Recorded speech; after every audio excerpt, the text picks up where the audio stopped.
খোলা আকাশের নিচে আর্ট ওয়ার্কশপ আয়োজক সংস্থা বোধি বৃক্ষ গুরুকুল পরম্পরা, বেঙ্গল ক্রিয়েটিভ ক্লাব এবং বেঙ্গল আর্ট ফ্যাক্টরি। ঢাকুরিয়া মণিপাল হসপিটালের পাশেই ফুটপাতে আর্ট ওয়ার্কশপে অংশগ্রহণ করলেন প্রায় 15 জন সিনিয়র শিল্পী। এই ওয়ার্কশপের উদ্বোধন করলেন কাউন্সিলর চৈতালি চট্টোপাধ্যায়। উপস্থিত ছিলেন সিনেমা পরিচালক এবং চিত্রশিল্পী আর.ডি. নাথ, বিখ্যাত আর্ট কিউরেটর কিঙ্কর মুখার্জি, ইন্টারন্যাশনাল ফটোগ্রাফার ও বেঙ্গল ক্রিয়েটিভ ক্লাবের কর্ণধার সুরজ চক্রবর্তী। খোলা আকাশের নিচে চিত্রশিল্পীরা মন খুলে ছবি আঁকলেন। পথচলতি মানুষ ও স্থানীয় মানুষের প্রবল আগ্রহ সেদিন দেখা যায়। কিঙ্কর মুখার্জি বলেন, আমরা সারা বাংলা জুড়েই এরকম আর্ট ওয়ার্কশপ এবং চিত্র প্রদর্শন করে আসছি দীর্ঘদিন ধরেই। সুরজ চক্রবর্তী বলেন, আমরা চাই চার দেয়ালের থেকে বেরিয়ে আসুক চিত্রকলা সাধারণ মানুষের মধ্যে। তাই এই যৌথ উদ্যোগেই আমরা স্বাগত জানিয়েছি।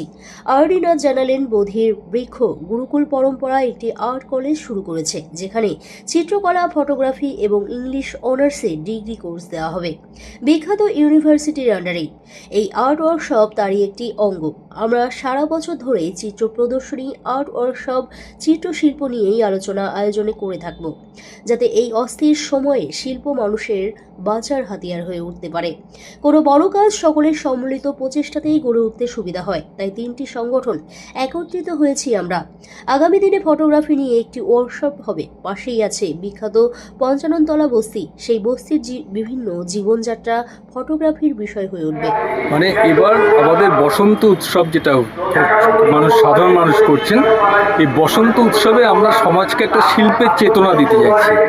আজকে প্রায় 15-20 জন শিল্পী তিনটে অর্গানাইজেশনের মাধ্যমে, Bengal art factory, dynamic college এবং বোধি বৃক্ষ, এই তিনটে অর্গানাইজেশনের মাধ্যম দিয়ে আজকে সম্পূর্ণ একটি ব্যস্ততম রাস্তার মধ্যে ছবি আঁকছেন এবং সমাজকে একটা বার্তা দিচ্ছেন যে সমাজে শিল্প চেতনা বড় দরকার।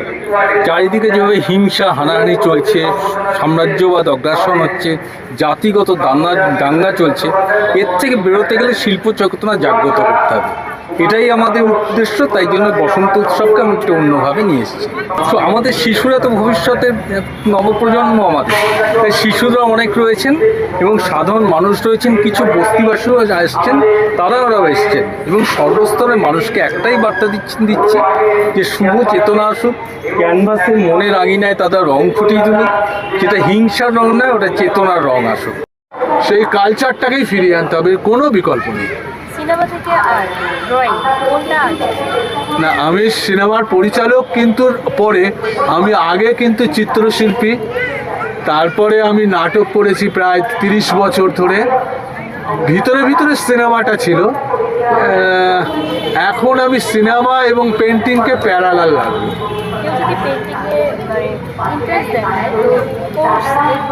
আমি পেন্টিংয়ে যদি সে ইন্টারেস্ট দেখায়, আমি প্রথমেই বলবো পাড়াতে যে আঁকার স্কুলগুলো আছে, প্রথমে সেখানে ভর্তি হওয়ার আগে দেখে নিতে সেই টিচার সঠিক শিক্ষা পেয়েছে কিনা, কারণ প্রচুর ছাত্রছাত্রীর ভবিষ্যৎ নষ্ট হয়ে যাচ্ছে সঠিক শিক্ষকের কাছে না গিয়ে। তাহলে প্রথমে আগে আসতে হবে সঠিক শিক্ষকের কাছে, দেখতে হবে তার আর্ট কলেজের ডিগ্রি আছে কিনা, কিংবা তিনি আর্টের মধ্যে যুক্ত আছেন কিনা, তার এক্সিবিশন হচ্ছে কিনা, তারপরে বাচ্চাকে সেখানে ভর্তি করুন, 1 নম্বর। দ্বিতীয়, আমাদের আর্ট কলেজ যেহেতু সীমিত, মাত্র 5-6টা হাতে গোনা, আর প্রতি রাতে 27টা 20টা করে সিট, পরীক্ষা দেয় 4000, 5000, 10,000। সেখানে লড়াইয়ের জন্য নিজেকে তৈরি করা, এছাড়া আর কোনো উপায় নেই। এর মধ্যে একটা সুখবর দিতে পারি, আমরা বোধিবৃক্ষ গুরুকুল পরম্পরা এবং বেঙ্গল ক্রিয়েটিভ ক্লাব প্রচুর চেষ্টা করে একটি আর্ট কলেজ করার পারমিশন পেয়েছি, যেখানে পেন্টিং, ফটোগ্রাফি এবং ইংলিশ অনার্সের জন্যে আমরা কাজ শুরু করে দিয়েছি। এখানে অনেকগুলো সম্ভাবনা আছে, কারণ সাধারণত কোথাও নিউড মডেল স্টাডি পাওয়া যায় না। আমাদের এখানে যে মডেল স্টাডি করবে, যে মডেলকে দেখে, সেই মডেল হচ্ছে ইন্টারন্যাশনাল মডেল, মানে বিদেশি পত্রিকাতে যার ছবি বেরোয়, তার মানে বুঝতে হবে তার শারীরিক গঠন সমস্ত কিছু একেবারে 100% প্রায় ওকে। তাহলে সেরকম একজন মডেলকে স্টাডি করার সুযোগ পাচ্ছে সে, প্লাস এখানে ঘরোয়া পরিবেশে আর্ট পাচ্ছে। এবং সেটা যতটা সম্ভব কম খরচে আমরা করার চেষ্টা করব। মানে সাধারণত আর্ট কলেজ বা এগুলোতে ব্যবসা হয়ে গেছে, ব্যবসায়িক দৃষ্টি না রেখে কি করে কাজ করা যায় সেগুলো আমরা চেষ্টা করছি। ইচ্ছা থাকলে উপায় হবে এবং সেটা করে দেখাবো আমরা। সমস্ত আর্ট কলেজের সামনে আমাদের হোর্ডিং আসবে, বা একাডেমির সামনে আমাদের হোর্ডিং আসবে, বিভিন্ন জায়গায় আমাদের হোর্ডিং যাবে। ঠিকানাটা খুব সোজা, ঢাকুরিয়া মণিপাল হসপিটাল। সেই মণিপাল হসপিটাল থেকে মাত্র 1 মিনিট। না, সব থেকে অবাক লাগে, আমরা আগে ওয়ার্কশপ করতাম, ম্যাক্সিমাম ওয়ার্কশপ হয় ঘরের মধ্যে বা কোনো একটা ফাঁকা জায়গায় বা আর্ট পরিবেশের মধ্যে ওয়ার্কশপটা করি। এটা পুরো একদম ওপেন এয়ারে রাস্তার পাশে ওয়ার্কশপ হচ্ছে, যেখানে আর্ট লাভার যারা তারা তো আসছেই, তাছাড়া পথ চলতি যারা মানুষ, যারা ছবি কিছুই কোনোদিন দেখেনি হয়তো, তারাও কিন্তু ছবি আঁকা দেখে দাঁড়িয়ে পড়ছে।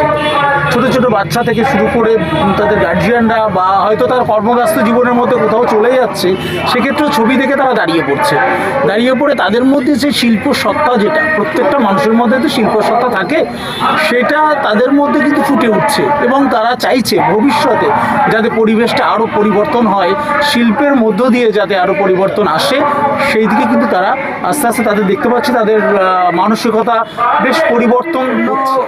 রাজ্যে প্রচলন আছে, কিন্তু আমাদের ওয়েস্ট বেঙ্গলে খুব প্রচলন এই ওপেন এয়ার আর্ট ওয়ার্কশপ কম।